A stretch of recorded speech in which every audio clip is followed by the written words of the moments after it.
மின்னலே மின்னலே என் கண்ணிலே நெஞ்சிலே சொல்லடா கண்ணலே.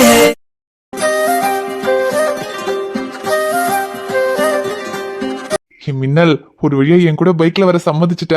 இப்படி உன்னை பைக்ல கூட்டிட்டு போகணுங்கிறது என்னோட எத்தனை நாள் கனவு தெரியுமா? இன்னைக்கு என்னோட பைக் ஸ்பீடை விட என்னோட ஹார்ட் ஸ்பீடு அதிகமா இருக்க போகுது. ஏன் மின்னல், ஏன் பைக்ல, ஏன் கூட. என்ன மேடம், ஸ்டார்ட் பண்ணலாமா? போலாம், ஆனா ஒரு கண்டிஷன். ஆரம்பிக்கவே இல்ல, அதுக்குள்ள கண்டிஷனா? சரி சொல்லு, என்ன கண்டிஷன்? அந்த மேல கைப்படக்கூடாது, கால் படக்கூடாது, தள்ளி உட்காந்து ஓட்டுங்கன்னு சொல்லிடாத. என்னால டேங்க் மேலாம் ஏறி உட்காந்து வண்டி ஓட்ட முடியாது. அதெல்லாம் ஒண்ணும் வேண்டாம். கைப்படாம கால்படாம உட்கார்றதெல்லாம் நான் பாத்துக்கிறேன். ஆனா லொகேஷனுக்கு போய் எத்தனை வர எதுவும் பேசக்கூடாது, பேசாம வரணும். ஏன் ஏன் பேசக்கூடாது? பேசக்கூடாதுன்னா பேசக்கூடாது. நீங்க பேசுறத கேட்கறதுக்கெல்லாம் எனக்கு விருப்பம் இல்ல. ஏன் நான் பேசினா உன் மனசு மாறிடும்னு பயமா? ஐயடா, அங்கனேதான் ஒன்றும் என் மனசு மாறாது. ஆனா பேச வேண்டாம்னா பேச வேண்டாம், அவ்வளவுதான். நம்ம போய் சேர்ற வரைக்கும் ஒரு வார்த்தை கூட பேசக்கூடாது.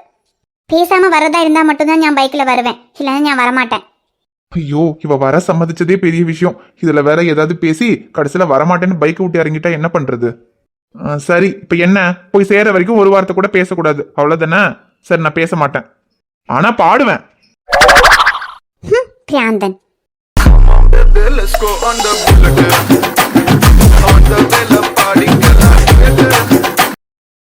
மின்னல், பேசக்கூடாதுன்னு சொன்னேன்ல. பேசலடி, ஆனா ஒன்னே ஒண்ணு மட்டும் சொல்லிக்கிறேன். எந்தா? அது ரோடு வேற சரியில்லை, ஒரே குண்டும் குழியுமா இருக்கு. கொஞ்சம் புடிச்சு உட்காரு, இல்லைன்னா கீழே விழுந்துருவ.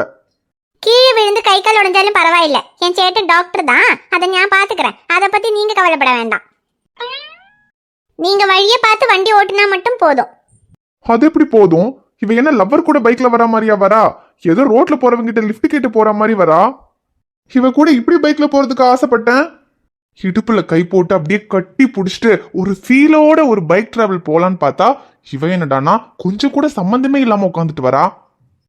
அதான் பைக்ல ஏறும்போதே சொல்லிட்டாளே இவளுக்கு ஃபீல் வராதுன்னு. ஆனா இவளுக்கு ஃபீல் வர வைக்க வேண்டியது நம்ம கடமை இல்ல? வர வச்சிருவோம்.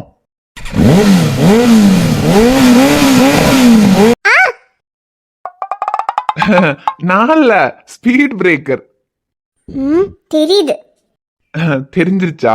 சாரி. ஐயோ, வேணும்னே பண்றான். இவன் கூட பைக்ல வந்ததே தப்பு. சரி, வந்தது வந்தாச்சு, இனி என்ன பண்ணி தொலைறது? பிடிக்காம வந்தா இதான் சாக்குன்னு திரும்ப திரும்ப பிரேக்க போட்டு இடிக்க வைப்பான். அதுக்கு பேசாம புடிச்சிட்டே வந்துடலாம். நான் தான் சொன்னல ரோடு சரியில்லை புடிச்சு உட்காருன்னு. நீ தான் கேட்கல, அதுக்கு நான் என்ன பண்றது? சரிங்க சார், அதான் இப்ப புடிச்சிட்டல. இதுக்கப்புறமாவது ஒழுங்கா வண்டி ஓட்டுங்க, இல்லனா ஓடுற வண்டின்னு கூட பார்க்க மாட்டேன், கீழே குதிச்சிருவேன். கீழே குதிச்சிருவியா? நான்லாம் ஒழுங்கா தான் ஓட்டுறேன். ஸ்பீட் பிரேக்கர் வந்ததுக்கு நான் என்ன பண்ணுவேன்? அப்புறம் இப்படி எல்லாம் புடிச்சு உட்காந்தா நீங்களாம் குதிக்க வேணாம், தானாவே கீழே விழுந்துருவீங்க. ஒழுங்கா நல்லா டைட்டா புடிச்சு உட்காருங்க. எனக்கு தெரியும், நீங்க போங்க. சரிங்க. என்ன இவ இப்படி புடிச்சு உட்காந்தா எப்படி ஃபீல் வரும்? மின்னல், பேசக்கூடாதுன்னு சொல்லிட்ட, ஆனா எனக்கு ஒன்னே ஒன்னு கேட்கணும். கேட்கவா? வேண்டாம். எனக்கு தெரியணும், நீ என் மேல கோவமா இருக்கேன்னு தெரியும். கோவமா இருக்கேன்னு யார் சொன்னா? உங்க மேல கோவப்பட நீங்க யாரு? ஐஷு, ப்ளீஸ் இப்படி பைத்தியம் மாதிரி பேசாத. உனக்கு என் மேல இருக்கிற கோவம் நியாயமானதுதான், ஆனா அதுக்காக ஒரேடியா என்ன வேண்டவே வேண்டான்னு முடிவு பண்றதுல என்ன நியாயம் இருக்கு ஐஷு? என்னால உன்னோட இடத்துல வேற யாரையுமே நினைச்சு பார்க்க முடியாது. அதே மாதிரி தான் உனக்கும். அப்புறம் நம்ம 2 பேரும் பிரிஞ்சிருக்கிறதுல என்ன அர்த்தம் இருக்கு ஐஷு? அதுக்காக நான் பண்ணது தப்பே இல்ல, நீ என்னை மன்னிச்சு ஏத்துக்கணும்னு நான் உன்கிட்ட கேட்கல. நான் பண்ணது தப்பு தான், அதுக்கு நீ எனக்கு என்ன தண்டனை வேணா கொடு. இல்ல உனக்கு என் மேல கோவம் போறதுக்கு எவ்வளவு நாளானாலும் அதுக்கு காத்திருக்கிறதுக்கு நான் தயாரா இருக்கேன். ஆனா என் மேல காதலே இல்ல, நான் யாரோங்கிற மாதிரி இப்படி பிஹேவ் பண்ணாத ஐஷு.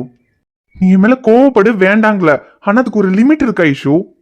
இப்ப கூட நான் சொல்றேன், இந்த டாஸ்க் எல்லாம் உன்னை தோக்க வைக்கிறதுக்காக இல்ல, உன்னோட கோவத்தை தோக்க வைக்கிறதுக்காக. என் மேல காதலே இல்லைன்னு என்ன ஏமாத்துறதா நினைச்சுக்கிட்டு உன்னை ஏமாத்திக்கிட்டு இருக்கியே, அந்த நினைப்ப தோக்க வைக்க. நீ என்கிட்ட தோத்துருவ ஐஷு. ஏன்னா உனக்கு என் மேல இருக்கிற கோவத்தை விட என் மேல நீ வச்சிருக்கிற காதல் அதிகம். அந்த காதல் உன் கோவத்தை தோக்கடிச்சிரும். இப்ப கூட இது ஒரு 5 நிமிஷம் நீ கண்ணை மூடி யோசிச்சு பார்த்தா உனக்கு புரியும். ஆனா நீ யோசிக்க மாட்டேங்கிற. வார்த்தைக்கு வார்த்தை நான் சிவா சிவான்னு சொல்றியே. சரி, நான் சிவா தான், அதனால என்ன இப்போ? என் பேரு தான் மாறி இருக்கே தவிர எனக்கு உன் மேல இருக்கிற காதல்ல ஏதாவது ஒரு சின்ன மாற்றத்தை நீ பாத்திருக்கியா? நீ ஆபீஸ்க்கு வந்து 2 நாள் ஆகுது. இந்த 2 நாள் காலையில இருந்து சாயந்தரம் 5 மணி வரைக்கும் நீ என் கூட தான் இருந்த. இந்த 2 நாள்ல நான் உன்னோட ஷமீர் இல்லைன்னு உனக்கு எங்கேயாவது தோணியிருக்காத ஐஷு? ஏன்னா நான் ஷமீரா இருந்தாலும் சிவாவா இருந்தாலும் எனக்கு உன் மேல இருக்கிற காதல் என்னைக்கும் ஒரே மாதிரி தான் இருந்திருக்கும். இன்னைக்குன்னு இல்ல, அது என்னைக்கா இருந்தாலும் அது ஒரே மாதிரி தான் இருக்கும். நான் உன் மேல வச்சிருக்கிற காதல் இந்த ஜென்மத்துல இல்ல, இனி எத்தனை ஜென்மம் எடுத்தாலும் சரி அது என்னைக்குமே இதே மாதிரி தான் இருக்கும். அதுல எந்த மாற்றமும் வராது ஐஷு. அது என்னைக்கு நீ புரிஞ்சுக்கிறியோ அன்னைக்கு நீ என்னை தேடி வருவ. அதுக்கு எத்தனை நாள் ஆனாலும் நான் காத்துக்கிட்டு இருப்பேன். இனி இப்போ சாகுற வரைக்கும் காத்துக்கிட்டு இருக்கணும்னாலும் நான் தயாரா தான் இருக்கேன் ஐஷு. இப்ப கூட நான் சொன்ன எதுவுமே உன் காதுல விழுந்திருக்காதுன்னு எனக்கு தெரியும். இருந்தாலும் உன்கிட்ட சொல்ல வேண்டிய எல்லாத்தையுமே நான் சொல்லிட்டேங்கிற திருப்திக்காக தான் இப்ப சொன்னேன். ஒருவேளை நான் சொன்னதுல ஏதாவது ஒண்ணு உன் காதுல விழுந்திருந்தா கண்ணை மூடி யோசிச்சு பாரு. அதுக்கப்புறம் என்ன முடிவு பண்ணணுமோ பண்ண ஐஷு. காலம் பூரா என் கூட இப்படியே வரணுமா இல்ல பாதியிலேயே இறங்கணுமான்னு நீயே முடிவு பண்ண. இப்படியே காலம் பூரா நீ என் கூட வர்றதா இருந்தா நான் ரொம்ப சந்தோஷப்படுவேன். இல்ல பாதியிலேயே இறங்குறதா இருந்தா உன் இஷ்டம். யோசிச்சு முடிவு பண்ண.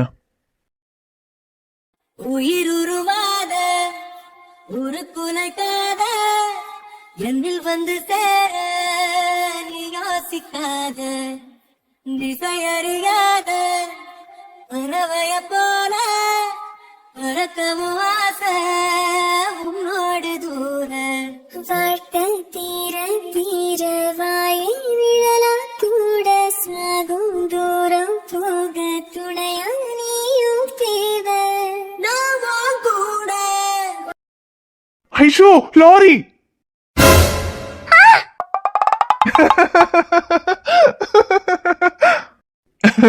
என்ன பயந்துட்டியா?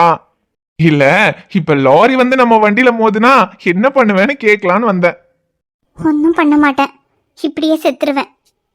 எப்படி வந்தாயோ புன்னகை தந்தாயோ, எப்படி வந்தாயோ என்னையும் கொண்டாயோ, எண்ணங்களில் என் நேரமும் உன் யோசனை தானே, தள்ளாமலே தள்ளாடுற நானே, கண்ணாடியின் பின்பங்களில் நான் இல்லையே நீ. ஓ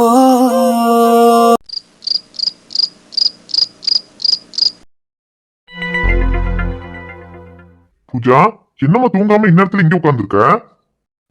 அப்பா அது ஒன்றும் இல்லைப்பா, தூக்கம் வரல. தூக்கம் வரலையா? ஏமா? அப்பா அது நீங்க சொன்ன மாதிரி சிவா மாமாக்கும் எனக்கும் தானப்பா கல்யாணம் ஆகும். ஓ, இதை யோசிச்சுட்டு தான் இவ்வளவு நேரம் தூங்காம இருக்கியா? என்னம்மா நீ? அப்பாதான் சொன்னல, உன் சிவா மாமா உனக்கு தான், அதுல எந்த மாற்றமும் இல்ல. அப்பாதான் அவ்வளவு தூரம் சொன்னனே, அதுக்கப்புறமா இப்ப எதுக்கு அதையே யோசிச்சு மனசை போட்டு குழப்பிட்டு இருக்க? அதை பத்தி நீ யோசிக்க வேண்டிய தேவையே இல்ல, எல்லாம் அப்பா பாத்துக்குவேன். அப்பா மேல உனக்கு நம்பிக்கை இல்ல? இல்லப்பா, உங்க மேல நம்பிக்கை இல்லாம இல்ல. ஆனா சிவா மாமா வேற யாரையும் விரும்பாம இருந்திருந்தா கூட எல்லாருமா பேசினா அவர் என்ன கல்யாணம் பண்ணிக்க சம்மதிப்பாருன்னு எனக்கு ஒரு நம்பிக்கை இருந்திருக்கும். ஆனா அவர் வேற பொண்ணை விரும்புறாருன்னு தெரிஞ்சதுக்கு அப்புறம் எனக்கு அவர் என்ன கல்யாணம் பண்ணிக்க சம்மதிப்பாருன்ற நம்பிக்கையே இல்லப்பா. என்னதான் நீங்க சொன்னாலும் அண்ணன் சொன்னாலும் அது எப்படிப்பா ஒரு பொண்ணை விரும்பிட்டு என்ன கல்யாணம் பண்ணிக்கிறதுக்கு அவர் சம்மதிப்பாரு?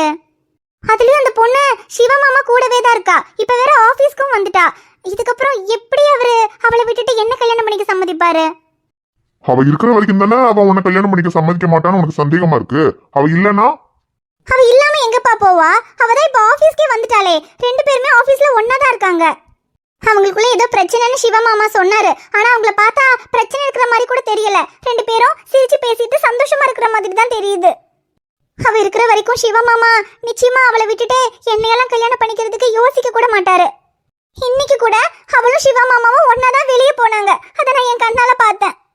2 பேரும் இப்ப கூட ஒன்னாதான் இருக்காங்க போல. இன்னும் சிவமாமா வீட்டுக்கு வரல. அப்பனா அவ கூட தான் இருப்பாரு. இப்ப அவங்க 2 பேரும் ஒன்னா இருக்காங்க.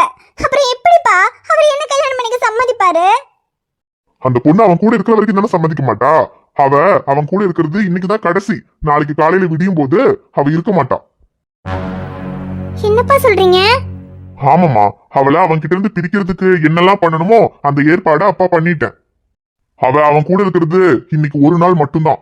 நாளையில இருந்து அவன் கூட இருக்க மாட்டா. இருக்க மாட்டானா? எனக்கு புரியலப்பா. அதெல்லாம் உனக்கு புரிய வேண்டிய அவசியம் இல்லம்மா. நீ சின்ன பொண்ணு, அப்பா சொல்றத மட்டும் கேளு. உனக்கு என்ன? உன் சிவா மாமா உனக்கு வேணும். உனக்கும் சிவா மாமாக்கும் கல்யாணம் நடக்கணும், அவ்வளவுதானே? ஆமாப்பா, எனக்கு சிவா மாமா வேணும்ப்பா. நான் கல்யாணம் பண்ணிக்கிட்டா அவரை தான் கல்யாணம் பண்ணிக்குவேன். அப்ப நீ வேற எதை பத்தியும் கவலைப்படாத. சிவாக்கும் உனக்கும் கல்யாணம் பண்ணி வைக்க வேண்டியது என் பொறுப்பு. அப்புறம் ஆபீஸ்ல 2 பேரும் ஒன்னா இருக்காங்கன்னு வருத்தப்பட்டியே, நாளையில இருந்து அவ ஆபீஸ்க்கு கூட வரமாட்டா. அப்பா எப்படிப்பா? அதெல்லாம் அப்பா பாத்துக்கணுமா. நாளையில இருந்து அவன் உன் சிவா மாமா கூட இருக்க மாட்டா, ஆபீஸ்க்கும் வரமாட்டா. போதுமா? நீ அந்த பொண்ணை பத்தி யோசிக்க வேண்டிய அவசியமே இல்லம்மா. நாளையில இருந்து உன் சிவா மாமா தனியா தான் இருப்பான். எப்படி அவன் மனசை மாத்தி உன்னை கல்யாணம் பண்ணிக்க சம்மதிக்க வைக்கிறதுன்றத மட்டும் நீ பார்த்தா போதும். அப்புறம் அவ இல்லைன்னா ஆட்டோமேட்டிக்கா அவன் உன் பக்கம் வந்துதான் ஆகணும். அவன் நாளையில இருந்து உன் கூட தான் இருப்பான். இன்னைக்கு நீ எதை பத்தியும் யோசிக்காம நிம்மதியா போய் படுத்து தூங்குமா. அப்பா நிஜமாவே நாளைல இருந்து அவ சிவா மாமா கூட இருக்க மாட்டாளாப்பா? குட்டிமா, அததானே அப்பா சொல்றேன். நாளையில இருந்து அந்த பொண்ணு உன் சிவா மாமா கூட இருக்க மாட்டா. சிவா கூட இருக்க போறது நீதான். இப்ப நீ நிம்மதியா போய் படுத்து தூங்குமா, போ. சரிப்பா. ஓ, இப்ப 2 பேரும் ஒன்னாதான் இருக்காங்களா? வசதியா போச்சு. ஹலோ அர்ஜுன். சார் சொல்லுங்க சார். அர்ஜுன், அந்த பொண்ணோட கதையை முடிக்க சொன்னே, என்னாச்சு? சார் அது அந்த பொண்ணு எப்பவுமே ஆபீஸ் முடிஞ்சதும் ஹாஸ்டலுக்கு தான் போவா. அதனால ஹாஸ்டல் கிட்ட அவளை போடுறதுக்கு ஆளுங்களை அனுப்பி வச்சிருந்தேன். ஆனா இன்னைக்கு அவ ஹாஸ்டலுக்கு போல சார். மத்தியானம் ஏதோ மீட்டிங் விஷயமா எம்டி கூட வெளியே போயிருக்கிறதா ஆபீஸ்ல சொன்னாங்க. சார் எப்படியும் சாயந்தரம் 6-7 மணினாலும் ஹாஸ்டலுக்கு தானே வருவான்னு பசங்களை அங்கேயே வெயிட் பண்ண சொன்னேன் சார். ஆனா 7 மணிக்கு மேல ஆகியும் அவ ஹாஸ்டலுக்கு வரல. அதான் சார் எனக்கு தெரிஞ்ச பசங்க கிட்ட எல்லாம் சொல்லி அவ எங்க இருக்கான்னு விசாரிக்க சொல்லியிருக்கேன். அவ எங்க இருக்கான்னு கண்டுபிடிச்சிட்டா உடனே அவளை போட்டுடலாம் சார். அர்ஜுன், அவ எங்க இருக்கிறான்னு சீக்கிரமா கண்டுபிடி. இன்னைக்கு நைட்டுக்குள்ள அவ கதையை முடிக்கணும். அப்புறம் இன்னொரு முக்கியமான விஷயம், அவ தனியா இல்ல, அவ கூட அந்த சிவாவும் இருக்கான். ஐயோ என்ன சார் சொல்றீங்க? அவனும் இருக்கானா? அவன் இருந்தா என்ன? ஏன் அவ இருந்தா அவளை போட முடியாதா? அப்படின்னு யார் சார் சொன்னா? அவ இருந்தா என்ன, அவளை போடுறது கன்ஃபார்ம். அப்புறம் அவன் கூட இருக்கிறது இன்னும் வசதியா போச்சு சார். ஏன்னா அவன் காலையும் உடைக்க சொன்னீங்கல்ல, இப்ப 2 பேரும் ஒரே இடத்துல தானே இருக்காங்க. அப்போ ஒரே ஆளுங்களை வச்சு 2 வேலையும் ஒன்னா முடிச்சிடுறேன் சார். Very good Arjun. இன்னைக்கு நைட்டு 12 மணிக்குள்ள அவங்க 2 பேரும் எங்க இருக்காங்கன்னு கண்டுபிடிச்சு அவளை அடிச்சு காலி பண்ணிட்டேன், அவன் காலை உடைச்சிட்டேங்கிற தகவல் எனக்கு சொல்லு. தகவல் சொல்றது என்ன சார்? 12 மணிக்குள்ள அவளை அடிச்சு காலி பண்ணிட்டு அவன் காலை உடைச்சிட்டு உங்களுக்கு போட்டோவே அனுப்பி வைக்கிறேன் சார். அதுக்கு தான் வெயிட் பண்ணிக்கிட்டு இருக்க அர்ஜுன். சீக்கிரமா கதையை முடிச்சுட்டு போட்டோ அனுப்பு.